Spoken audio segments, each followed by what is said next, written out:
Not doing a video on basic tools and fasteners was a bit of an oversight, so I'm correcting that now. This is Working with Corrugated Plastic, Part 0, a basic tool set for working with corrugated plastic, plus SawTrax Specialty Tools Unboxing and Demo. I'll work on shortening that title. The emphasis of this video is on a minimal starting tool set for working with corrugated plastic, especially tools that people are likely to already have.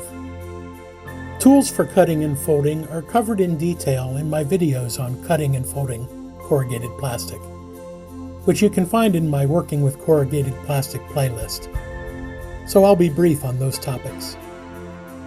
I'll go beyond the basics a bit and mention some common tools that, while not necessary, are helpful, and a few possible alternatives for tools you may not have. And finally, I'm lucky enough to be able to talk about some very specialized tools and fasteners designed specifically for working with corrugated plastic. These items were kindly given to me by SawTrax, the manufacturer of these tools. Note that I'm not being paid by SawTrax for this video or for my review of their products. If you want to skip ahead to the SawTrax tools testing, there's a link below.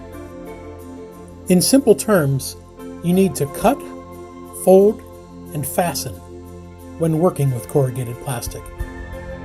Before cutting, you'll usually want to draw lines. Before folding, you'll want to score the plastic or prepare it for folding in some other way. And before fastening, you'll often need to make holes in the plastic. You may want to paint your finished piece, and I can share just a little bit of experience I have with that. This basic set of tools should be enough to get you started. Do as I say, not as I do, when it comes to a cutting board. I have cut through my corrugated plastic cutting board many times, and while I still can't detect the damage I've done to this old carpet, I've damaged other things that are far more expensive and time-consuming to repair or replace. A good wooden workbench with a large surface is something I'd love to have. A nice large sheet of plywood or particle board or the like might be an inexpensive way to go. Pencils have never made a good mark on corrugated plastic for me. Ballpoint pens have, some better than others. I expect a marker would leave a good mark, but you don't want to leave ink on your straight edge. I haven't found anything erasable to use. If guidelines being visible on your finished project is a problem for you, this might be a reason to paint. A good straight edge is important. It's key for measuring and drawing straight lines as reference, and using it as a guide will allow you to get good straight cuts with a utility knife. A utility knife will handle most of the cutting you're likely to need to do. See my video on cutting corrugated plastic for much more detail. Scissors can be used to cut thinner sheets of corrugated plastic. I was able to cut relatively tight curves, but it was difficult, and the results left something to be desired. I'd like to try it with a good pair of heavy-duty super scissors. The knife is actually one of your best tools for folding. Cutting halfway through makes the plastic easy to fold. To fold without cutting, you'll need some other way to score the plastic. A sturdy pizza cutter is great for thinner corrugated plastic and works fairly well on 5mm thick sheets. I show you a number of other options in my video on folding. A lot of people have a drill. I just got one for Christmas. A lot of the different types of bits available will work to make holes in plastic. It can be more time and effort, but the right awl could be used to make holes in plastic. For a long time I used some sturdy skewers, widening the holes with a small screwdriver. Clamps are not an absolute must, but they are helpful for holding parts together while you make holes and secure with fasteners. If you're attaching more than 2 or 3 layers, clamps, or an extra pair of hands start to become a must. I've used zip ties far more than any other fastener. They should work for you in most situations. Pliers are helpful for pulling them tight. Rivets can work. Just make sure to use wide heads and washers or they can pull through. Nuts and bolts work, although they're heavy. Same advice regarding the wide heads and washers. Nylon nuts and bolts are a possibility.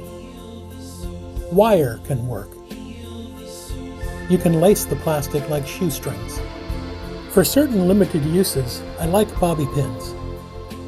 I'm still enjoying the desk and drawer organizers I made using those. Check out the playlist above for details. I've placed a link below for some good info on fasteners, including glues. Christine DeMerchant's pages on working with corrugated plastic are actually full of other good info as well. I still haven't paid for any corrugated plastic. All of it is discarded signs. I understand that primer is needed to prepare the material for a coat of paint. Ask the people in the paint department for advice. Unfortunately, I don't have any experience to share on using primer. I did notice that the ink on printed signs never cracks or chips away, and I can report that you can paint over that ink without using primer. One time I had the paint crack when I folded it. For best results, paint after the project is fully assembled.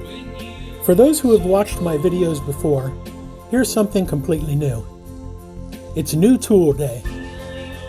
Thanks to Derek and SawTrax for sending me these tools and giving me the chance to try them. Having seen their videos, I felt like I knew pretty much exactly how they'd work, but you never really know until you've experienced something. This is the Coro Claw. And this is a Coro-Pin. The Coro Claw cuts between the flutes, using the flutes as a guide. I found a clean flute so that I wouldn't dull the blade on my first cut by cutting through dirt.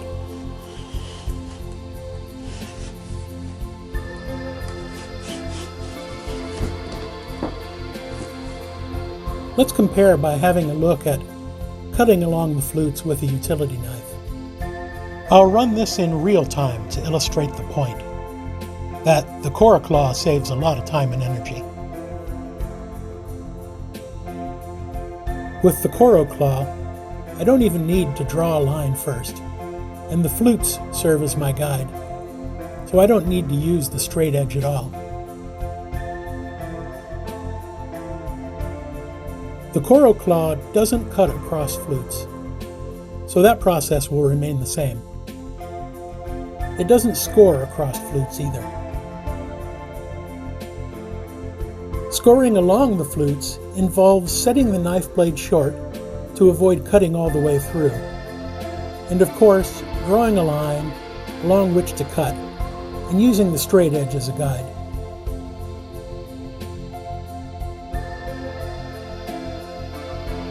Back to the Coro Claw, let's try scoring or cutting halfway through.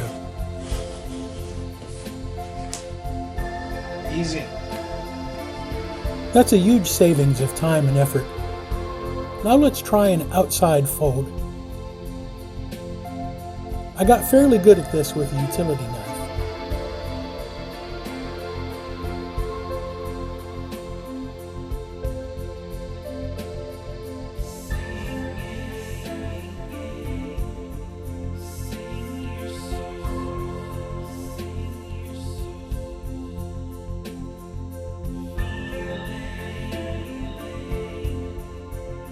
Let's see how it works with the Coro Claw.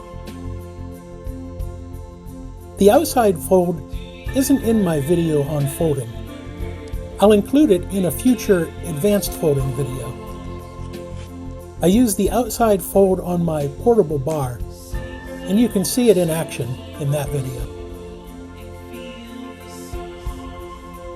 The Coro Claw is a tool I'll use regularly.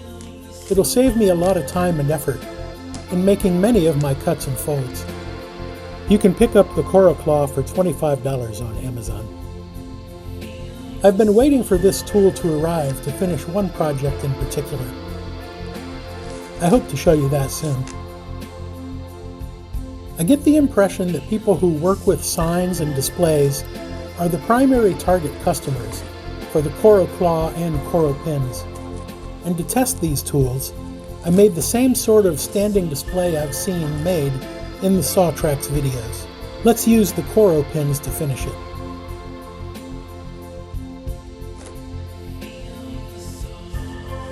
Coro-Pins look like much larger, much sturdier bobby pins. More larger and thicker than I expected.